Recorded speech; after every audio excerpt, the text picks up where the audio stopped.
সবাইকে সাদর আমন্ত্রণ জানাচ্ছি। নারীর শরীরের একটি অত্যন্ত গুরুত্বপূর্ণ অঙ্গ হচ্ছে ডিম্বাশয় বা ওভারি।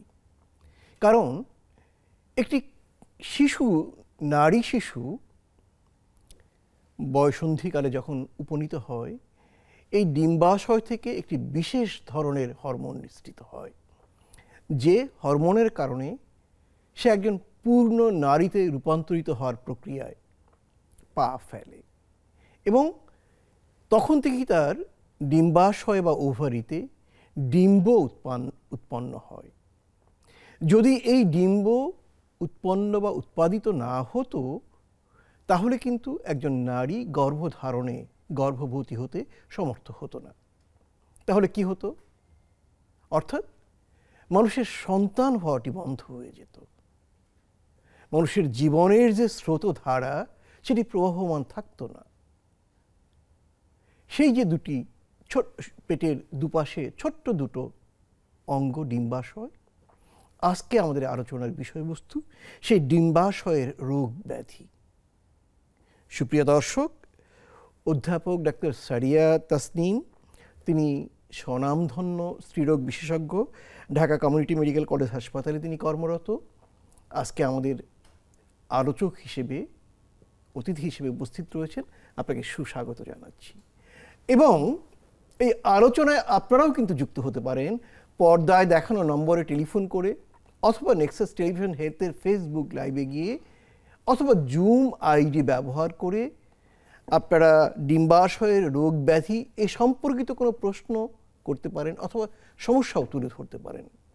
আমাদের অতিথি, যিনি অত্যন্ত বিজ্ঞ এই বিষয়ে, সানন্দে আপনাদের প্রশ্নের জবাব দেবেন এবং সমস্যার সমাধানের পথ দেখাবেন। প্রফেসর তাসনিম, কেমন আছেন আপনি? আলহামদুলিল্লাহ, ভালো আছি। যখন আশ্বিনের শুরু হয়েছে, একটু প্রকৃতিতে শান্ত ভাব, শীতের ভাব আসার কথা, তখন দেখছি প্রচণ্ড গরমে জীবন অতিষ্ঠ হয়ে উঠছে। সেই গরমেও কি বলবেন ভালো আছেন? গরম ঠান্ডা সবকিছু এই ঋতু বৈচিত্র্য নিয়ে তো আমার বাংলাদেশ, কাজে সবটাই আমার ভালো। আচ্ছা, তাহলে আমাদেরকে আরেকটু ভালো রাখার জন্য বলুন, ডিম্বাশয় বলতে আমরা কি বুঝি, এটি কোথায় থাকে? ডিম্বাশয় বা ওভারি হলো নারী প্রজনন তন্ত্রের একটা অন্যতম গুরুত্বপূর্ণ অঙ্গ। এটার মানে সাইজটা কিন্তু খুবই ছোট।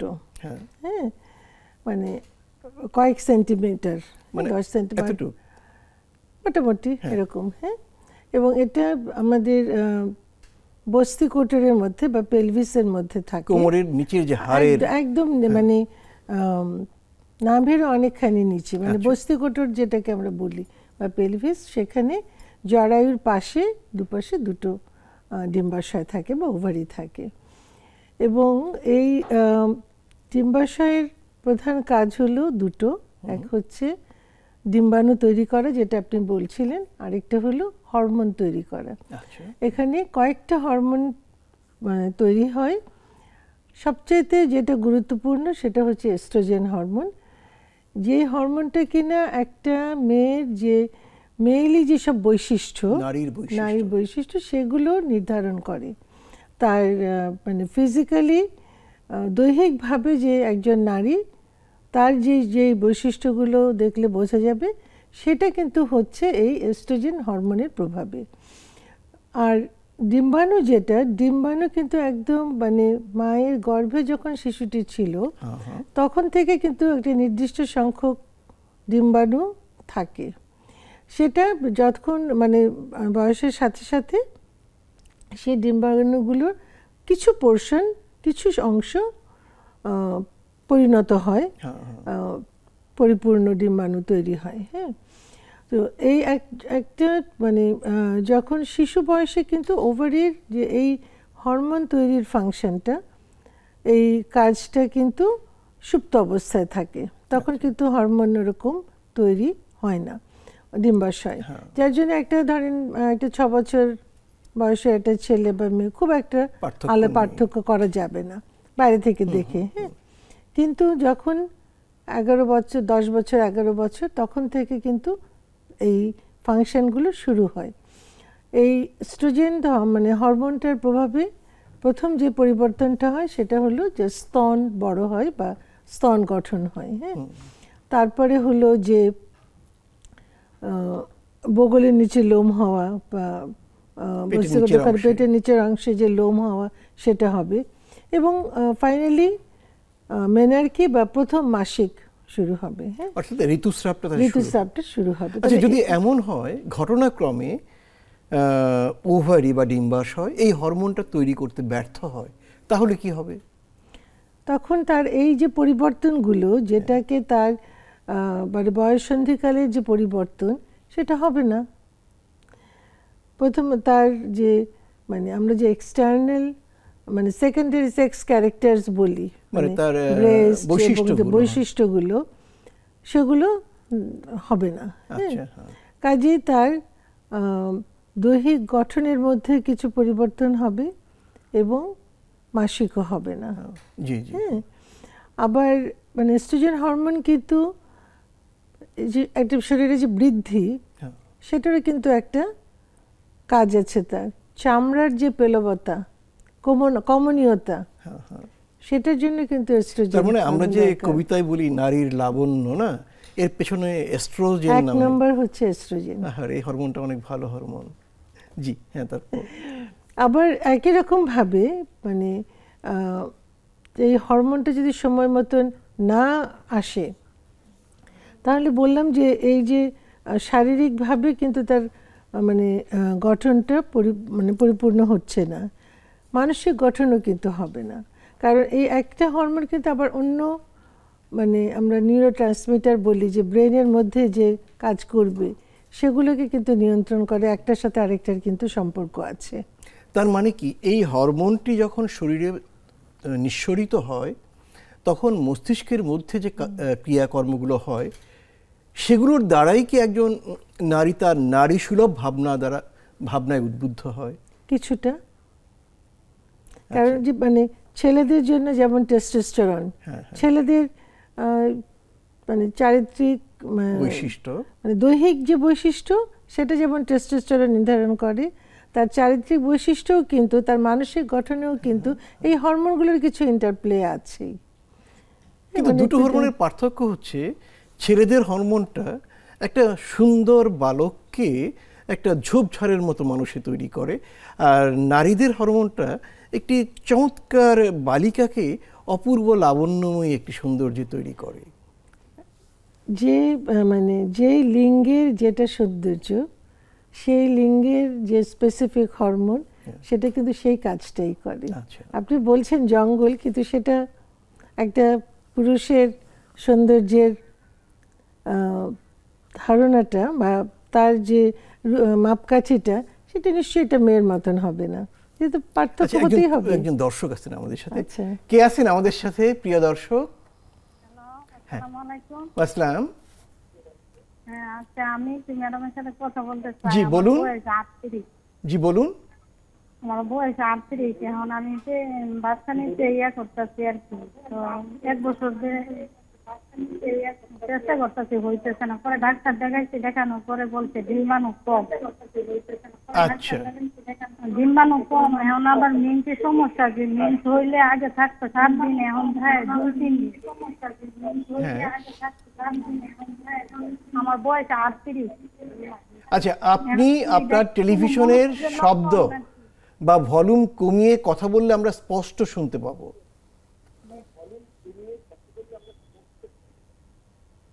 আমার বয়স 38, আমার নাম রুমা আক্তার। এখন আমি বাচ্চা নিতে চেষ্টা করতেছি আর কি, প্রায় 13 মাস ধরে। এখন হইতেছে না। পরে ডাক্তারের কাছে কিছু হরমোনের সমস্যা আছে, ডায়াবেটিস আছে। ডাক্তারে বলছে, পরীক্ষা নিতে করে বলছে আপনি ডিম্বাণু কম। পরে আমার ওষুধ দিচ্ছে, ওষুধ খাইছি। খাওয়ার পরে বলছে মানে ডিম্বাণু কম আর কি বলছে। আচ্ছা, আপনার কি আগে বাচ্চা আছে কোনো? হ্যাঁ, আগে বাচ্চা আছে। কটা বাচ্চা? আগে 2টা বাচ্চা। জি, আপনি থাকুন আমাদের সাথে। জি, আমাদের এই বোনটির নাম রুমা। সে 13 মাস যাবৎ চেষ্টা করছে একটি সন্তান নেওয়ার। আগে তার 2টো বাচ্চা আছে। চিকিৎসক বলেছে তার ডিম্বাণু কম, তার ডায়াবেটিসও আছে। আচ্ছা, ডায়াবেটিস হলো একটা রোগ। হ্যাঁ, ডায়াবেটিসের সাথে ডিম্বাণু কমের সরাসরি সম্পর্ক না থাকলেও কিছুটা সম্পর্ক আছে। ওর যে সমস্যাটা বলছে ডিম্বাণু কম, সেটা আমরা মেডিকেল ভাষায় বলি প্রাইমারি ওভারিয়ান ইনসাফিসিয়েন্সি, মানে যে পরিমাণ ডিম্বাণু থাকার দরকার মানে কথা ছিল সেই পরিমাণ নাই, বা ওভারি যে রিজার্ভটা কম আছে। তো এটা নানান কারণে হতে পারে, এটা কিছুটা জেনেটিক কারণও হতে পারে, কারো কারো দেখা যায় যেটা ফ্যামিলিয়াল একটা ব্যাপার, যে দুই বোন হলে দুই বোনেরই আগে আগে এরকম হচ্ছে। তো এটা কিন্তু স্বাভাবিকভাবে 35-এর পরে থেকে কিন্তু ডিম্বাণুর পরিমাণ অনেক কমতে থাকে।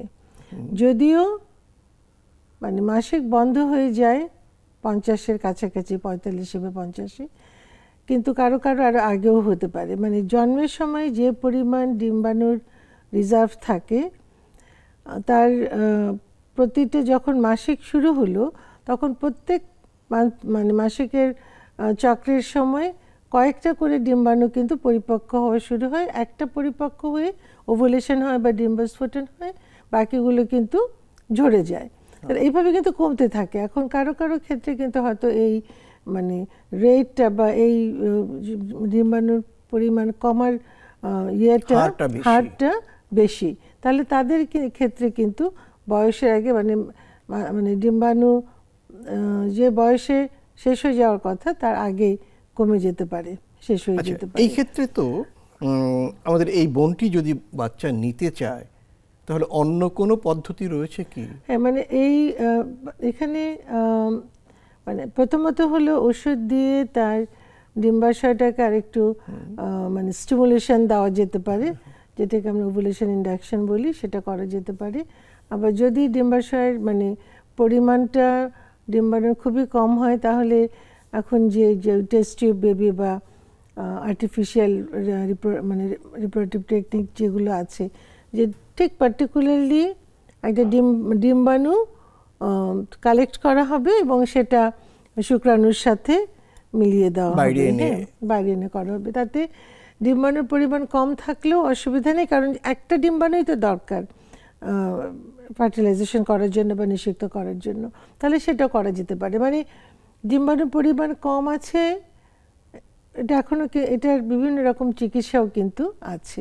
আচ্ছা, যদি ধরুন বাইরে এনে টেস্ট টিউব বেবির মতো একটি ঝামেলাপূর্ণ খরচপূর্ণ বিষয় করতে হয়, তার আগে আমরা কি বলতে পারি না তার 38 বছর বয়স, দুটো বাচ্চা আছে? এক্স্যাক্টলি, আমি এই কথাটা বলতেই চাচ্ছিলাম। ওর ডায়াবেটিস আছে, ওর বয়স 38-35-এর বেশি, হ্যাঁ, এবং তার আগে তো দুটো বাচ্চা আছে। তাহলে এখন আরেকটা বাচ্চার জন্য তার মানে এত উতলা হবার তো কিছু নেই।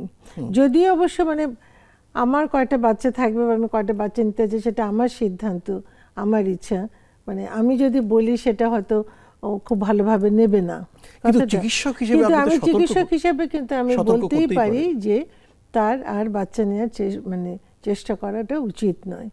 কারণ ডায়াবেটিস একটা কিন্তু মানে প্রেগন্যান্সিকে প্রভাবিত করে এরকম একটা রোগ। কিছু কিছু জন্মগত ত্রুটি হতে পারে বাচ্চার, যেগুলোর সম্ভাবনা কিন্তু বয়সের সাথে সাথে বেড়ে যায়। হ্যাঁ, আমরা মানুষ বৃদ্ধ হলে যেমন তার মানে সামর্থ্য কমে যায় বা মানে কমে যায়, ডিম্বাণুগুলোও কিন্তু বয়সের সাথে সাথে শুধু সংখ্যায় কমে না, তার গুণগত মানেও কিন্তু কিছুটা পরিবর্তন হয়। কাজে দেখা যায় যে বেশি বয়সে বাচ্চা হলে সেই বাচ্চাদের মধ্যে কিন্তু বিভিন্ন রকম মানে শারীরিক জন্মগত ত্রুটি, বুদ্ধিবৃত্তিক যে প্রকাশের যে বুদ্ধিবৃত্তিক সীমাবদ্ধতা বেশি দেখা দেয়। হ্যাঁ, কাজেই 35-এর পরে বাচ্চা নেওয়ার চেষ্টা না করাই ভালো। ধন্যবাদ আপনাকে বনু রুমা। নিশ্চয়ই আপনি পুরো আলোচনাটা শুনেছেন। আপনার দুটো বাচ্চা রয়েছে, আরেকটি বাচ্চা নেয়ার আগে আপনাকে ডায়াবেটিস কন্ট্রোল করতে হবে এবং চিকিৎসকের আরও বেশি পরামর্শ নিতে হবে, তা না হলে কিন্তু আরেকটা নতুন ঝামেলায়ও পা দিতে পারেন। তারপরেও আপনার শুভকামনা করছি। জি প্রফেসর সারিয়া তাসনিম, ডিম্বাশয়ের তো আমরা একটা বিষয় বললাম, আমরা অনেক ক্ষেত্রে দেখি খুব একটা সাধারণ রোগ, অনেকেই সাধারণ মানুষেরাও জানে, রোগটির নাম PCOS, পলিসিস্টিক ওভারিয়ান সিনড্রোম বা ডিজিজ। এই বিষয়টা কি? এটা হলো মানে যখন ডিম্বাশয়ে যে মানে ডিম্বাণুগুলো বড় হচ্ছে। আমাদের সময় হয়েছে একটা বিরতি নেওয়ার। সুপ্রিয় দর্শক, বিরতি থেকে ফিরে এসে এই প্রসঙ্গে বিস্তারিত আলোচনা করব, থাকুন আমাদের সাথে।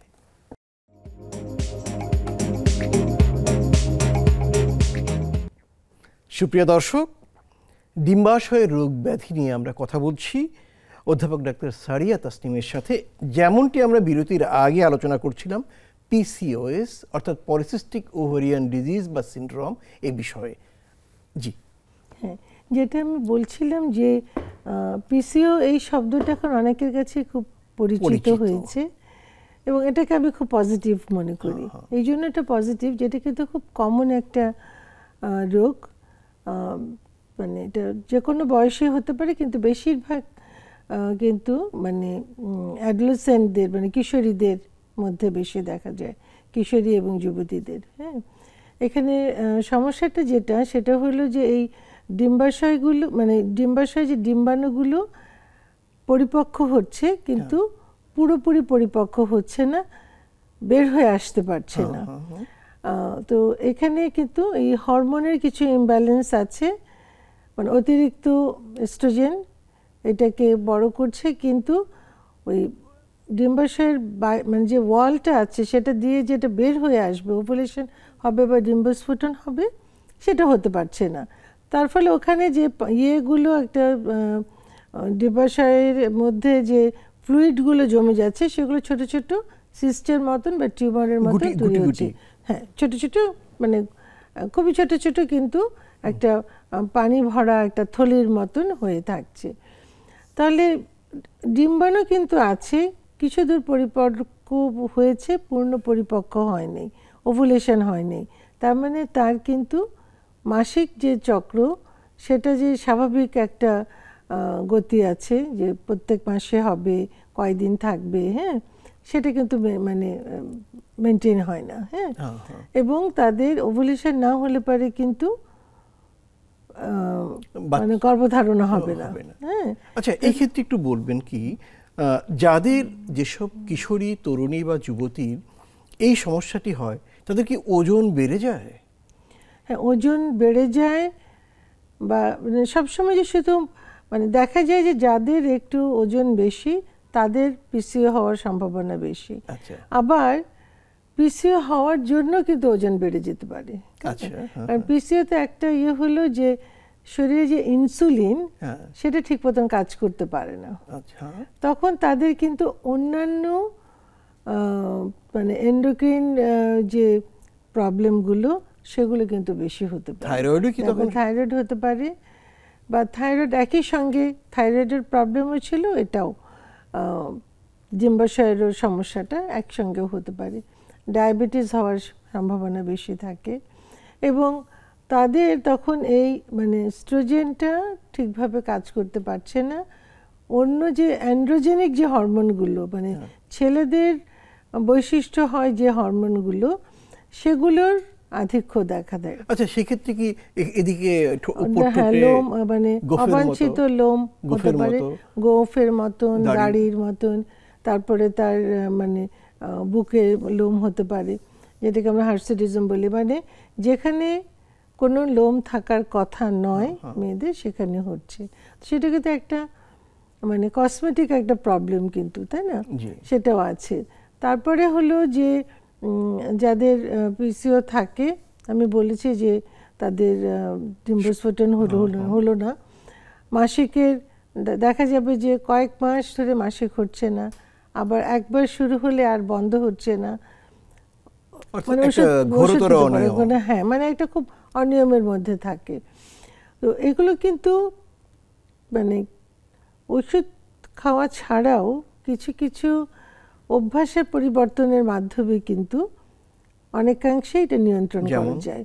যেমন যদি ফিজিক্যাল অ্যাক্টিভিটিটা বাড়ানো যায়, এক্সারসাইজ, রেগুলার একটা অ্যারোবিক এক্সারসাইজ করলো, খাওয়ার মধ্যে কিছুটা রাশ টেনে ধরলো, মানে নিয়ন্ত্রণ করলো, হ্যাঁ মানে খাওয়াটা কিছুটা নিয়ন্ত্রণ করলো, কিছু মানে সুষম খাবার খেলো, মানে কার্বোহাইড্রেট একদম বাদ দিয়ে না, আবার শুধু কার্বোহাইড্রেটও না, আবার অনেক বেশি প্রোটিনও না, মানে একটা ব্যালেন্সড ওয়েতে সে খাবার খেলো এবং সে একটা মানে ফিজিক্যাল একটা অ্যাক্টিভিটির মধ্যে থাকলো, হাঁটা চলা, এক্সারসাইজ করা। ওজন কমানোর কোনো বিষয় থাকবে কি? যদি তার ওজন বেশি হয় তাহলে ওজন কমাতে হবে। পিসিও কিন্তু শুধু যে ওজন বেশি হলেই হয় তা না, অনেকে আছে একদম শুকনো পাতলা কিন্তু তার হয়তো পিসিও আছে। আরেকটা হলো মানসিকভাবে কিন্তু একটু মানে চিন্তামুক্ত থাকা দরকার। অনেকে আমি দেখি যে খুব মানে এসে খুবই একটা চিন্তিত একটা মুখ নিয়ে, খুব একটা দুঃখিত মুখ নিয়ে বলবে আমার পিসিওস।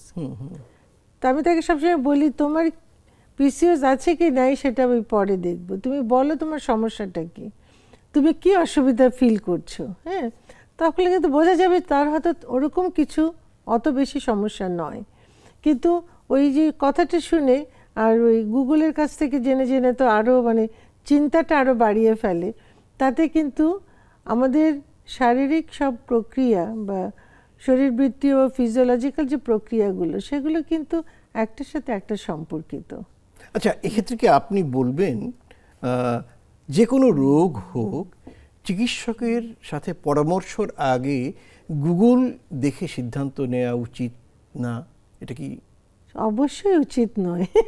গুগল দেখে যদি আপনি সিদ্ধান্ত নিয়েই নেন তাহলে আমরা ডাক্তাররা এত কষ্ট করে এত পড়াশোনা করে কি লাভ? তাহলে আমার মানে এই কষ্টটা যদি লোকের উপকারেই না আসে, লোকে যদি গুগল পড়েই জেনে ফেলে তাহলে তো হবে না। আচ্ছা, জানলো তো এতে কি মানে নিজের স্বাস্থ্যহানির এমনকি মৃত্যুর, এবং জেনে যদি নিজে ওষুধ খাওয়া শুরু করে তাহলে স্বাস্থ্যহানি, মৃত্যু ইত্যাদি? প্রত্যেক ওষুধ আপনি কিন্তু কোনো ওষুধ আপনি বলতে পারবেন না যে এই ওষুধটা হচ্ছে 100% সেফ।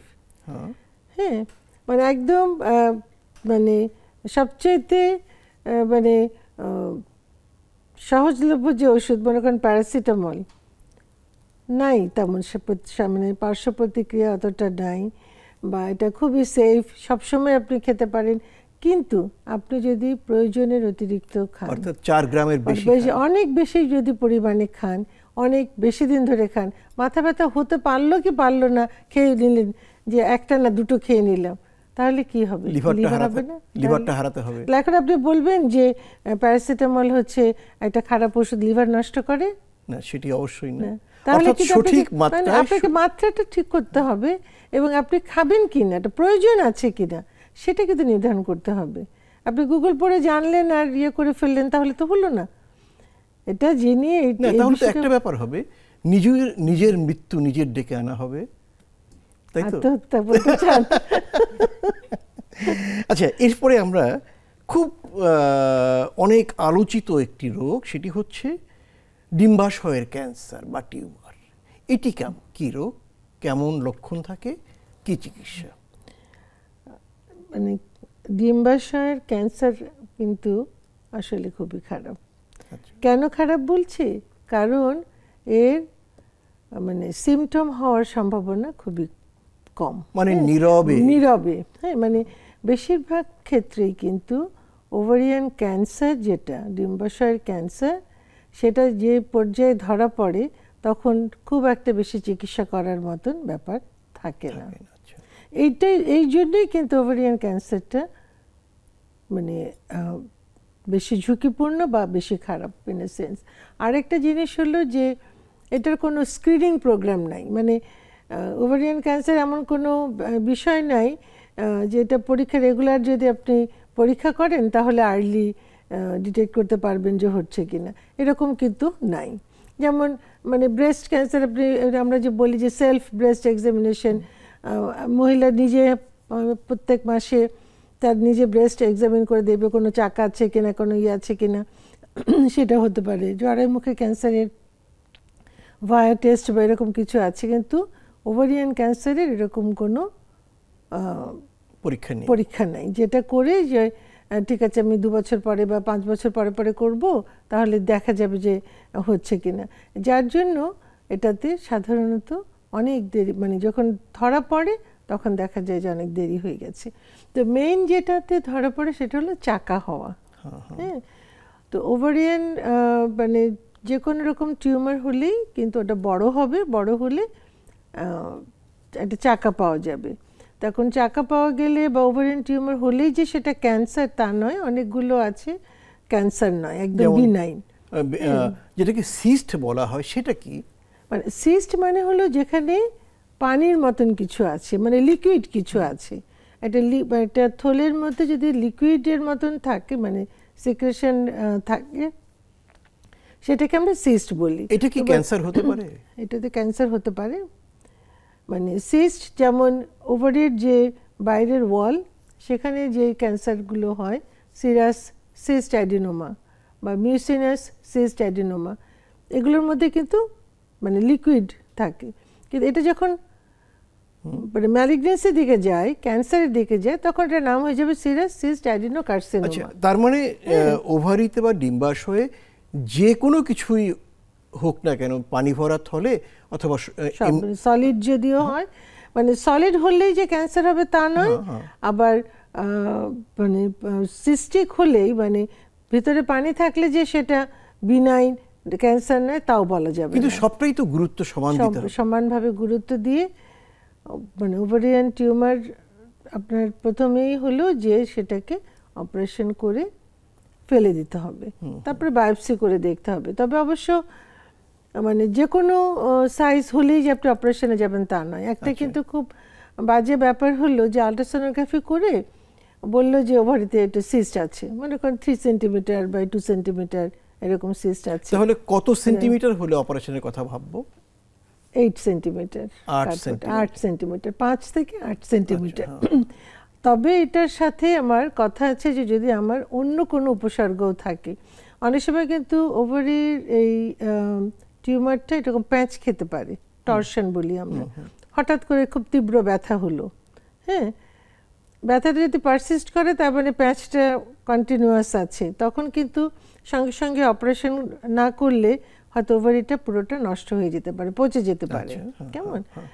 তো এটা একটা ইয়ে হতে পারে।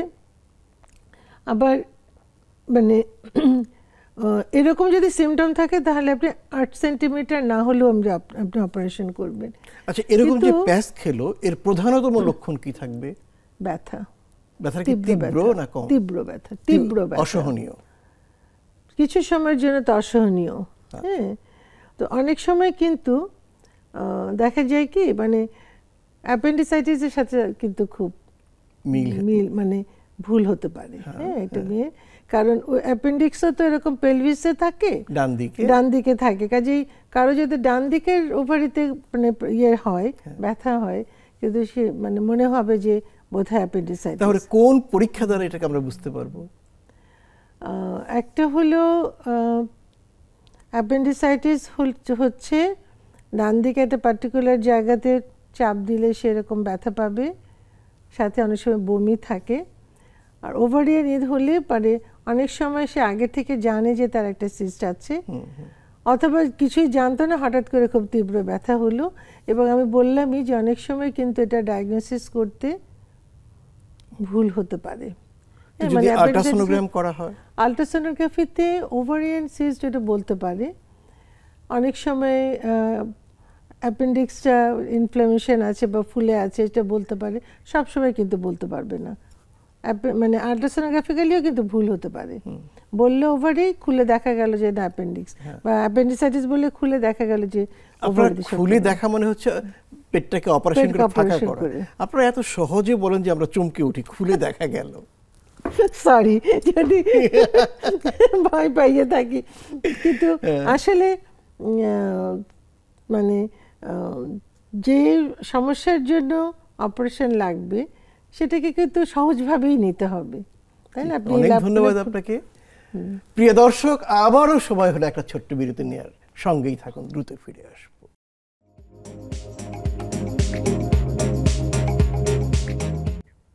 সঙ্গে থাকার জন্য অনেক অনেক ধন্যবাদ। সুপ্রিয় দর্শক, আমরা কথা বলছি ডিম্বাশয়ের রোগ ব্যাধি এই শিরোনামে। অধ্যাপক ডাক্তার সারিয়া তাসনিম আমাদের সাথে আলোচনায় রয়েছেন এবং আপনারাও কিন্তু পর্দায় দেখানো নম্বরে টেলিফোন করে আমাদের সাথে যুক্ত হতে পারেন, প্রশ্ন করতে পারেন, সমস্যা তুলে ধরতে পারেন।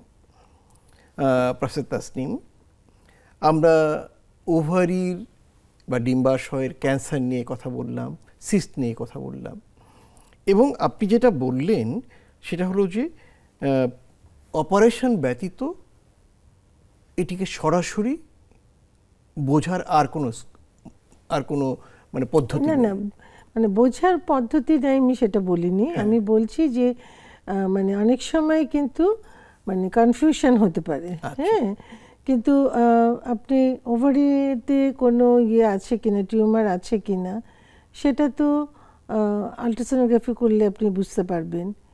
আপনি যদি এমআরআই করেন বুঝতে পারবেন এটা বিনাইন নাকি না ক্যান্সার, সেটাও কিছুটা আন্দাজ করা যাবে। যদিও বায়োপসি না করা পর্যন্ত আপনি কনফার্ম বলতে পারবেন না। যেমন যদি বিনাইন হয় তাহলে সাধারণত একদিকে হবে, পেটের ভিতরে কোনো পানি থাকবে না, যেটা অ্যাসাইটিস বলি। হ্যাঁ, কিন্তু যদি ম্যালিগন্যান্ট হয় তাহলে পারে পানি থাকবে, একাধিক হবে, তারপর দেখা যাবে যে অন্য জায়গাতেও কোনো ডিপোজিট আছে। মানে আলট্রাসোনোগ্রাফি আপনাকে অনেকখানি সাহায্য করবে। তারপরে কিছু টিউমার মার্কার আছে, পার্টিকুলারলি এক ধরনের টিউমার যদি ক্যান্সার হয় তাহলে সেটা অনেক বেশি বেড়ে যায়। এই যে টিউমার মার্কার বা টিউমারকে চিহ্নিত করার যে পরীক্ষাগুলো, এটা কি রক্ত দিয়ে করব নাকি অন্য কিছু দিয়ে? রক্ত দিয়ে করা যেতে পারে, যেমন CA-125 সিরাসিস অ্যাডেনোমা হলে অনেক বেশি হবে।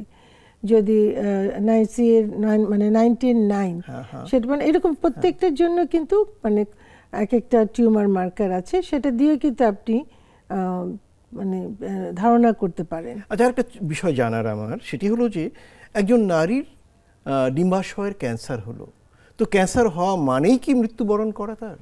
না, কেন সেটা হবে? চিকিৎসা আছে না, ওটা নির্ভর করবে সে কোন অবস্থাতে ধরা পড়লো। হ্যাঁ, এবং সেটার জন্য চিকিৎসা আছে, অপারেশন করা যেতে পারে, তারপরে কেমোথেরাপি দেওয়া যেতে পারে। এখন তো অনেক রকম কেমোথেরাপির ওষুধগুলো মানে কম সাইড এফেক্ট হয়, কম মানে বেশি ওই পার্টিকুলার একটা টিউমার টিস্যুকেই মারবে এরকমও কেমোথেরাপিটিক এজেন্ট বের হচ্ছে দিনে দিনে। হ্যাঁ, টার্গেটেড থেরাপি। কাজে ক্যান্সার হলেই যে মারা যাবে তা নয়, তবে যেটা আমাদের মনে রাখা দরকার যে যেহেতু এটাতে সিমটম খুব বেশি হয় না, ধরেন ওভারিয়ান ক্যান্সার প্রথমত হয়তো দেখা যাবে যে তার একটু গ্যাস হচ্ছিল, বুক জ্বলছে, সে ভাবলো আমার পেপটিক আলসার, হঠাৎ একদিন খেয়াল করলো যে আর এটা চাকার মতন লাগে, তার পরীক্ষা করে দেখা গেল ওভারিয়ান ক্যান্সার। মানে এই জন্য মানে কতদিন আগে থেকে সিমটম সেটা সবসময় নির্দিষ্ট করে বলা যায় না, এবং অনেক সময় তার মানে দেখা যায় যে যখন ধরা পড়লো তখন তো স্টেজ 4, কাজে তখন কিন্তু তার মৃত্যুর ঝুঁকিটা বেড়ে যায়। হ্যাঁ, আচ্ছা, কোন বয়সী নারীদের ডিম্বাশয়ের ক্যান্সার বেশি হয়? যে কোনো বয়সেই হতে পারে, তবে দুই মানে এক্সট্রিম অফ এজে, মানে একটা হলো মানে প্রথম মানে 11 থেকে 20 বছরে, আবার হয়তো 40-এর পরে 50 বা 60 বছরে, তখন কিন্তু ওই ম্যালিগন্যান্ট বা ক্যান্সার হওয়ার ঝুঁকি বেশি। আর মাঝখানের সময়টাতে হতে পারে ক্যান্সার, কিন্তু বেশিরভাগ ক্ষেত্রে তখন দেখা যায় যে হয়তো বিনাইন টিউমারগুলো বেশি হচ্ছে। বিনাইন মানে বিষহীন, নির্বিষ, খারাপ না, মানে ক্যান্সার নয়। আচ্ছা, অন্য টিউমার, মানে টিউমার কিন্তু ক্যান্সার নয়। আচ্ছা, এই যে আমাদের ওভারিতে বা ডিম্বাশয় যে ক্যান্সারটা হলো, এটা কি শরীরের অন্য অন্য দূরের যে অঙ্গ প্রত্যঙ্গ সেখানে কি ছড়িয়ে যেতে পারে? হ্যাঁ, ছড়িয়ে যেতে পারে ব্লাডের মাধ্যমে। আচ্ছা, রক্তবাহী নালীর মধ্যে ছড়াতে পারে, তারপর আরেকটা যে লিম্ফ্যাটিক ভেসেল, লসিকা গ্রন্থি, সেটার মধ্যে ছড়াতে পারে। আবার ওভারি থেকে কিছু ক্যান্সার সেল মানে বলে যে লোকালি ইমপ্ল্যান্ট হতে পারে, মানে ওভারি থেকে যে তার সামনেই আছে মানে ক্ষুদ্রান্ত্র বা বৃহদান্ত্র, সেখানে হতে পারে। ওমেন্টাম যেটা যে পর্দার মতন থাকে সেখানে হতে পারে, ইউটেরাসে হতে পারে। বিভিন্ন জায়গাতেই কিন্তু মানে ছড়িয়ে যেতে পারে। আচ্ছা, আরেকটা বিষয় জানার ব্যাপার, ধরা গেল একজন মেয়ে কোনো না কোনো কারণে তার একটি ওভারি কেটে ফেলতে হলো বা নষ্ট হয়ে গেল, আরেকটি ওভারি তার থাকলো। এই ওভারি দ্বারা যে হরমোন তৈরি হবে, যে ডিম্বাণু তৈরি হবে, এটি দিয়ে সে কি একজন নারীর জীবনযাপন করতে পারবে, গর্ভবতী হতে পারবে? হ্যাঁ, পারবে। কারণ একটা কথা মনে রাখেন, মানে গর্ভধারণ করার জন্য একটা ডিম্বাণু দরকার, একটা শুক্রাণু দরকার, কিন্তু শুক্রাণু যেমন কয়েক মানে লাখ, একবারে মানে লক্ষ লক্ষ শুক্রাণু বীর্যের মধ্যে থাকে, কিন্তু তার থেকে কিন্তু একটা শুক্রাণুই পরিপূর্ণ হবে একটা ডিম্বাণুকে নিষিক্ত করার জন্য। কাজেই তার একটা ওভারি থাকলেও কিন্তু সেটা যথেষ্ট গর্ভধারণ করার জন্য। এবং ওই ওভারির থেকে যে হরমোন তৈরি হবে সেটা তার শরীরের বিভিন্ন কার্যাবলী মানে চালিয়ে নেওয়ার জন্য কিন্তু যথেষ্ট হতে পারে।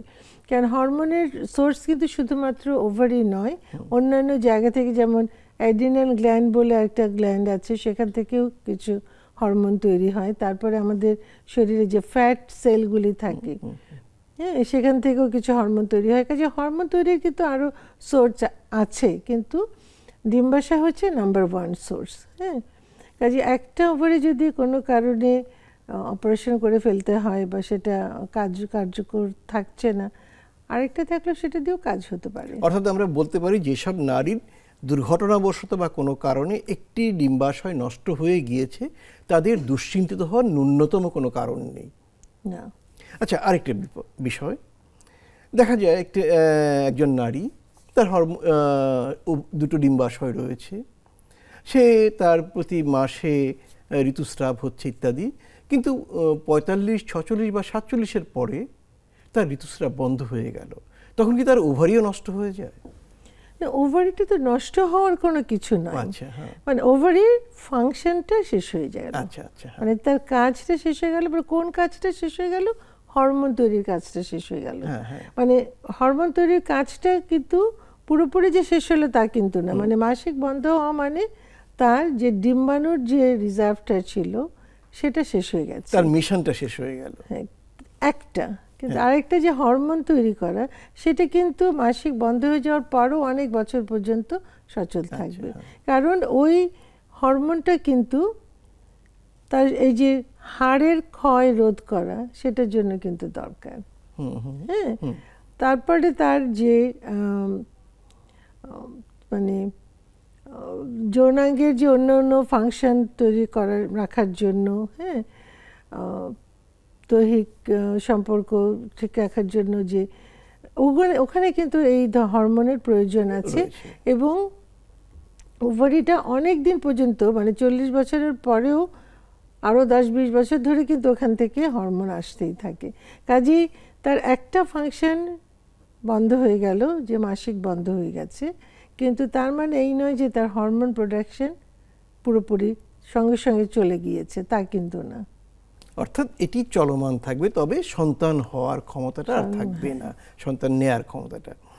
আচ্ছা, এর বাইরে আমরা খুব আগ্রহ আমাদের দর্শকদের যে একটি নারীর ওভারি বা ডিম্বাশয় কোনো কারণে দুটো ডিম্বাশয় নষ্ট হয়ে গিয়েছে।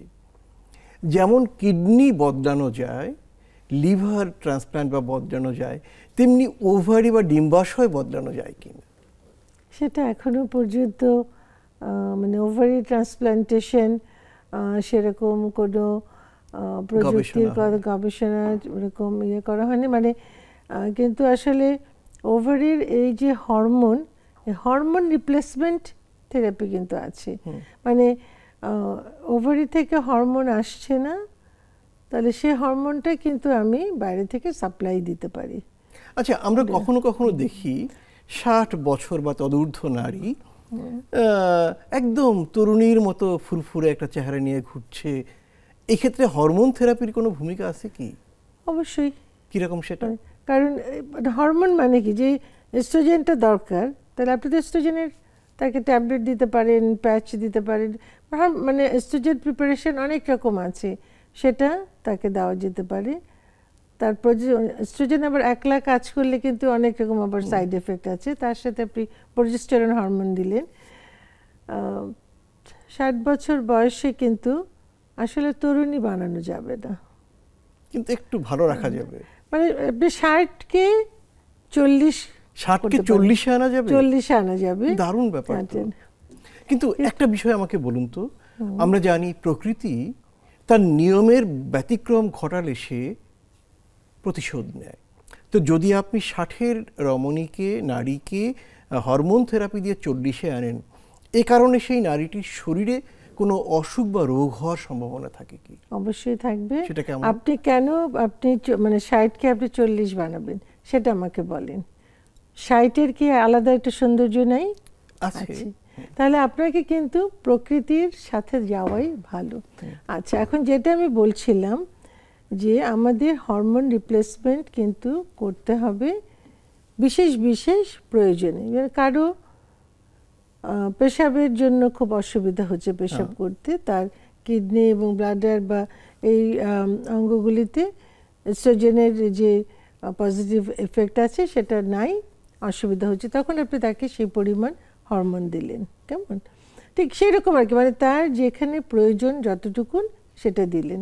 তার বয়স কমিয়ে তাকে ফুরফুরে দেখাতে হবে, সেজন্য আপনি অবশ্যই হরমোন দেবেন না। কারণ এস্ট্রোজেন যে এত উপকারী, তাই না? কিন্তু আপনি যদি এস্ট্রোজেন, যার ইউটেরাস আছে সেরকম মহিলাকে এস্ট্রোজেন দিলেন, তার তো জরায়ু এন্ডোমেট্রিয়াল ক্যান্সার হবে।